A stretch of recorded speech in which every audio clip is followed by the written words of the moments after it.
Bonjour à tous, j'espère que vous allez bien. Je vous retrouve pour une nouvelle vidéo. Comment passer Noël avec une personne autiste.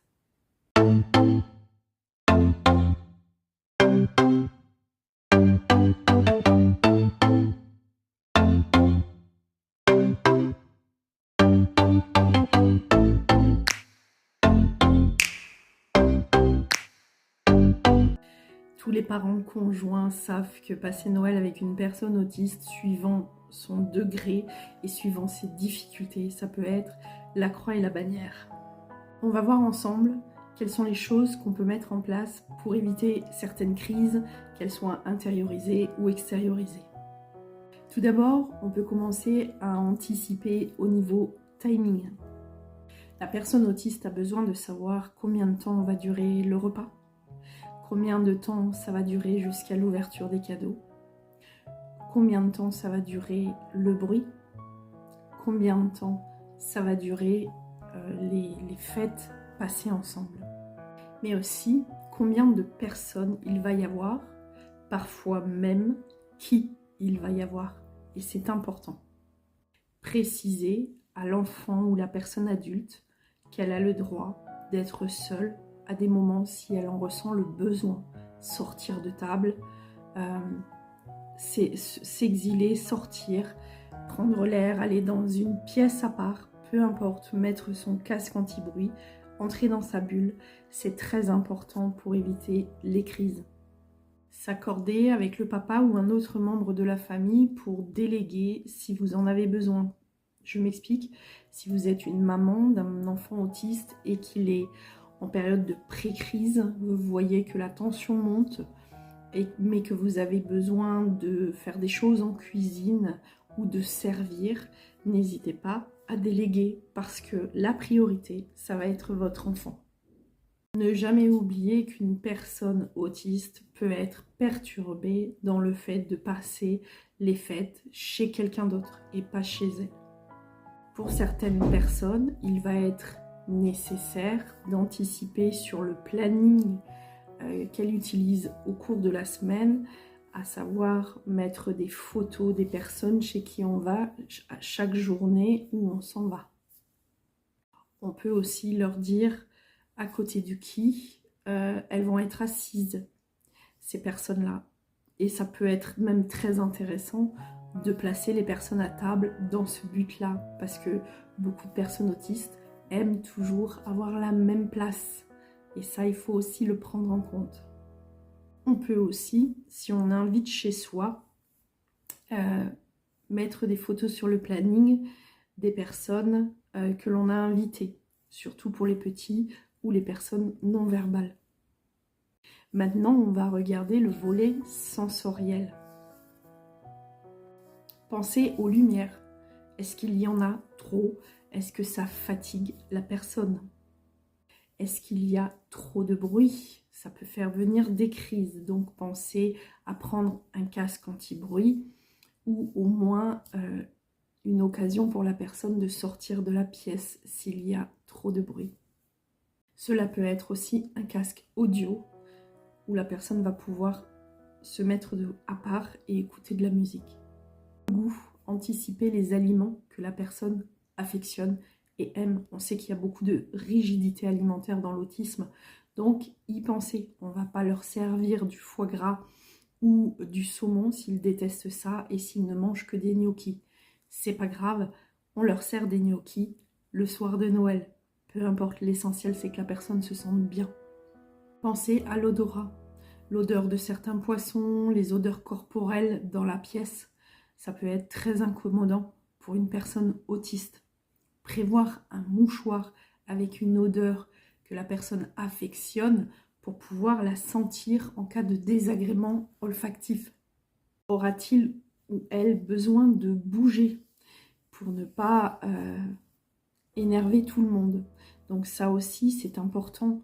Ne pas hésiter à donner des fidgets, des petits objets à manipuler, mais aussi vous avez des cordes de chaise pour balancer ses pieds. On peut aussi prévoir éventuellement une assise qui bouge, un coussin sur l'assise, un coussin proprioceptif.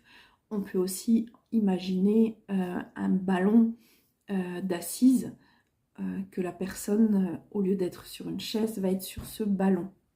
Et bien évidemment, les repas à rallonge, il faut vraiment prévoir des pauses pour les enfants d'abord et puis aussi pour les adultes.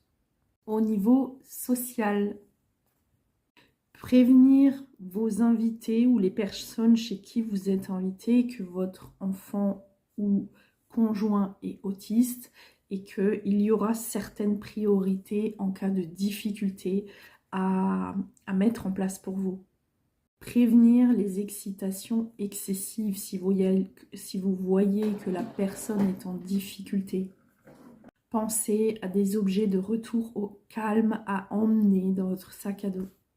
Permettre à la personne de parler de ses intérêts restreints évitera que celle-ci s'ennuie et donc attire son intérêt sur autre chose. Les intérêts restreints permettent que la personne puisse rentrer dans le lien social tout en sachant qu'elle peut ne pas en sortir. Au maximum, évitez dans ce genre de repas les éclats de voix ou les tensions. Si ça devait être le cas, il faut absolument mettre la personne autiste à l'abri de tout cela. Surveillez les jeux si ce sont des enfants pour pouvoir prévenir l'excitation et les énervements. Allez jeter un coup d'œil régulièrement pour voir si tout va bien. Les cadeaux. Dans la mesure du possible, évitez de faire des surprises. Énormément de personnes autistes détestent ça. Demandez toujours au préalable, que ce soit un enfant ou que ce soit un adulte, ce que la personne souhaite pour éviter de vous retrouver avec une personne qui vous rend gentiment votre cadeau en vous disant qu'elle n'en a pas besoin ou que ça ne lui plaît pas. Puisqu'on se le rappelle, les personnes autistes en général n'ont pas de filtre et c'est valable pour les TDAH, on est bien d'accord. Toujours rester calme et éviter l'excitation au niveau des cadeaux. On essaye de faire une ouverture de cadeaux la plus paisible possible. Parfois, ouvrir les cadeaux avant le repas peut être bénéfique. Ça permettra justement d'éviter que la tension monte parce que l'enfant attend et qu'il n'en peut plus. Éviter les fables de Noël autour du Père Noël. Je sais, il y en a beaucoup qui veulent faire croire à l'enfant le Père Noël. N'oubliez pas que les personnes autistes n'aiment pas le mensonge. Donc le jour où elles le sauront, ça peut mal se passer. Donc au mieux, il faut leur apprendre à jouer à Noël tout en leur disant que cela n'existe pas, que c'est un conte, mais que c'est un très joli conte.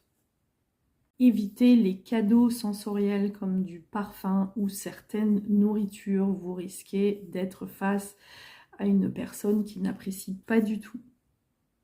Au niveau de la fatigue, on n'oublie pas que les personnes autistes ont une très grande fatigabilité et que ce lien social qui est plus majoré au moment des fêtes peut être extrêmement fatigant, surtout si vous cumulez un jour après l'autre.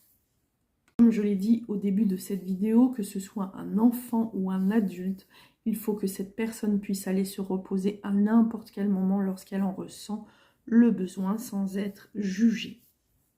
Prévoir donc un endroit, voire certains objets qui peuvent apaiser cette personne.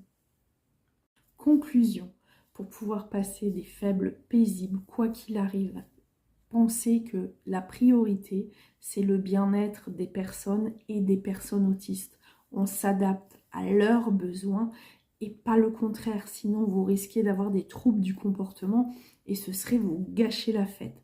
Donc anticipez un maximum vos échanges, vos rencontres, tout ce que vous mettez en place pour ces fêtes. Et ça devrait se passer dans le meilleur des mondes. N'oubliez jamais votre sac à dos de secours avec le casque anti-bruit ou les boules caisses, avec le petit mouchoir olfactif, avec les objets sensoriels. Ça peut grandement vous aider. Voilà, il ne me reste plus qu'à vous souhaiter de très belles fêtes de Noël et vous dire à très bientôt, à la nouvelle année, certainement pour de nouvelles vidéos. N'hésitez pas à liker, à commenter, à partager pour que cette chaîne YouTube puisse vivre et puisse aider des parents, des conjoints à vivre le mieux possible avec l'autisme. Au revoir, joyeux Noël!